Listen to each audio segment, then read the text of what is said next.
Bismillahirrahmanirrahim. Assalamualaikum warahmatullahi wabarakatuh. Alhamdulillahirabbil alamin wassalatu wassalamu ala isyrofil anbiya'i wal mursalin wa ala alihi washabbihi ajmain amma ba'du. Salam sejahtera untuk kita semua. Semoga kita dalam keadaan sehat walafiat tanpa kekurangan sedikit apapun.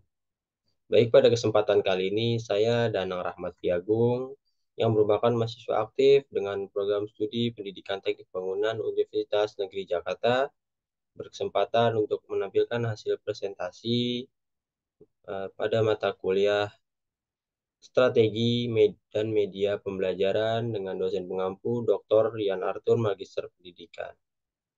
Oke, pada kesempatan kali ini tugas yang diberikan yaitu meliputi yang pertama, tentukanlah satu kompetensi dasar di salah satu mata pelajaran di SMK dengan ranah pendidikan teknik bangunan.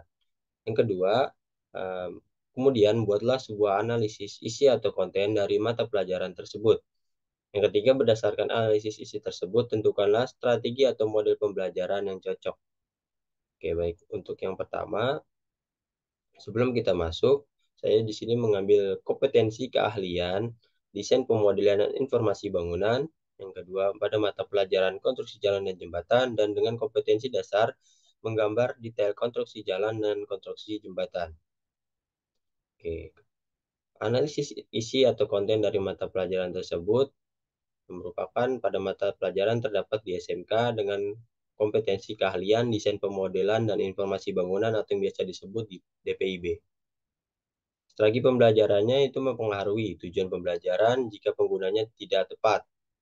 Nah, selanjutnya menurut saya pada mata pelajaran konstruksi jalan dan jembatan ini dengan salah satu kompetensi dasar yaitu menggambar detail konstruksi jalan dan jembatan, model pembelajaran yang cocok diterapkan adalah project based learning. Project based learning itu metode yang sesuai dengan mata pelajaran produktif dan menambah gaya tarik siswa dalam kegiatan pembelajaran konstruksi jalan dan jembatan. Oke, selain model project based learning, ada model pembelajaran langsung atau direct instruction. Oke, selanjutnya saya akan memaparkan hasil dari presentasi yang sudah saya buat dalam bentuk PowerPoint.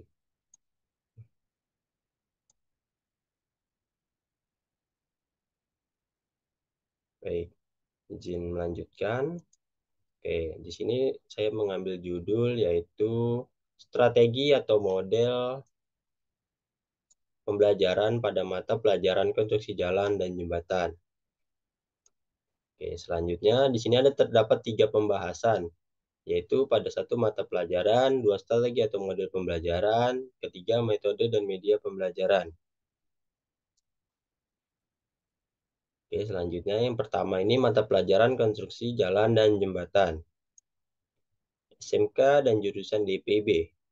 Sekolah Menengah Kejuruan atau SMK adalah lembaga pendidikan yang dimaksudkan atau ditujukan untuk mempersiapkan peserta didik dalam memasuki dunia kerja sesuai dengan kompetensi.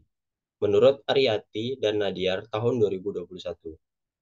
Jurusan Desain Pemodelan dan Informasi Bangunan atau DPIB merupakan kompetensi keahlian yang mempelajari ilmu tentang konstruksi bangunan, pengukuran tanah, gambar konstruksi menggunakan aplikasi, konstruksi jalan dan jembatan, rencana anggaran biaya, dan lain sebagainya.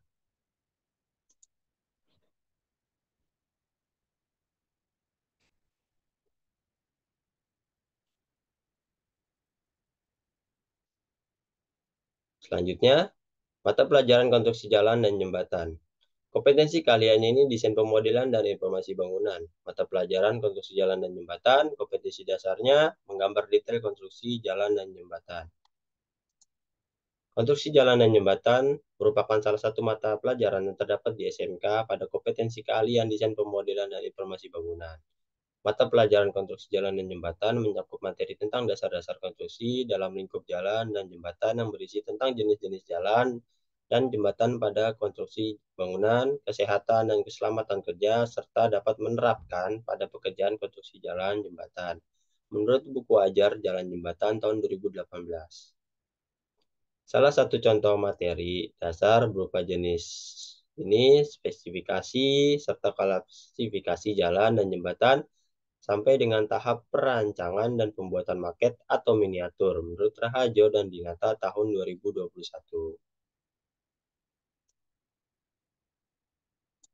Selanjutnya, kedua, strategi atau model pembelajarannya. Strategi pembelajaran adalah salah satu faktor yang dapat mempengaruhi tujuan pembelajaran. Jika penggunanya tidak tepat, dapat menghambat tujuan pembelajaran tersebut. Menurut Jono Miarjo tahun 2020.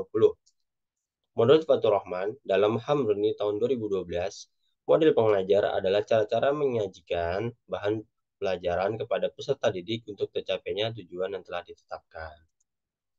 Oke, selanjutnya di sini ada strategi atau model pembelajaran apa yang cocok terhadap bidang sekolah menengah kejuruan atau SMK, khususnya pada bidang program studi desain pemodelan informasi bangunan dengan KD dan kompetensi kalian yang sudah ditentukan.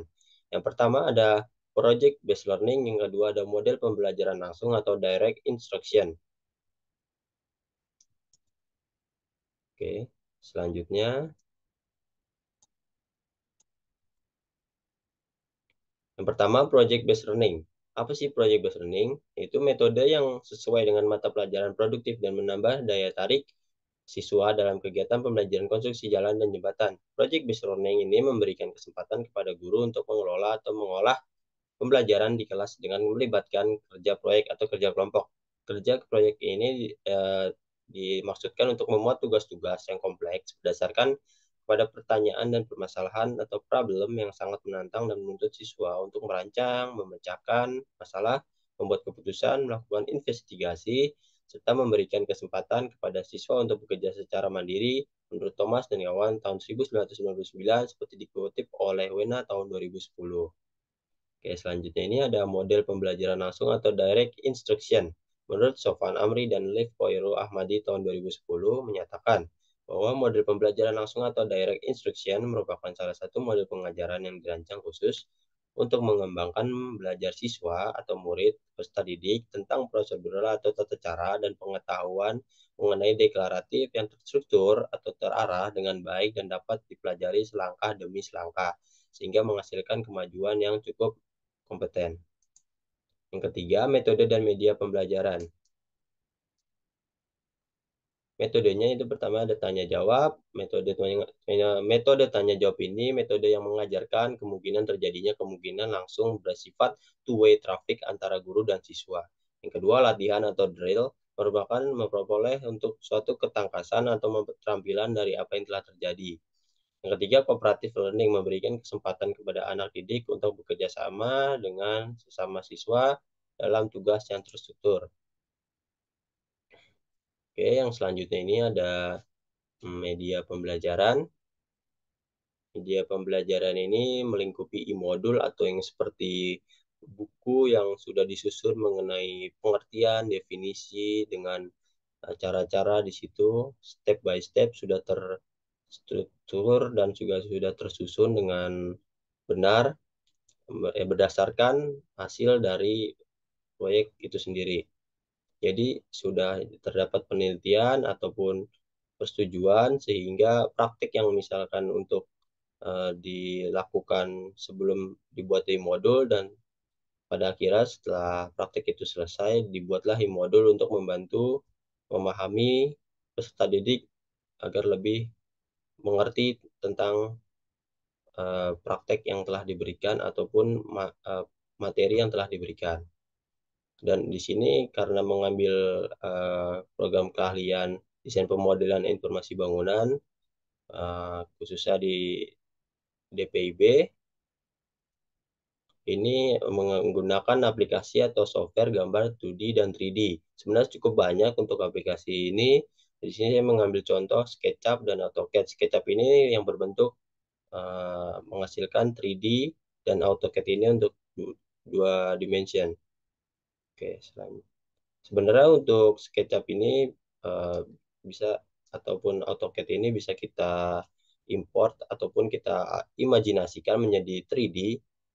Cuman untuk SketchUp ini lebih mumpuni terhadap uh, dalam 3 dimensinya.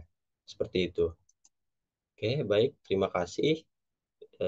Cukup itu yang saya sampaikan. Kurang lebihnya mohon maaf. Jazakallahu khairan katsiran. Wabillahi taufiq wal hidayah. Wassalamualaikum warahmatullahi wabarakatuh.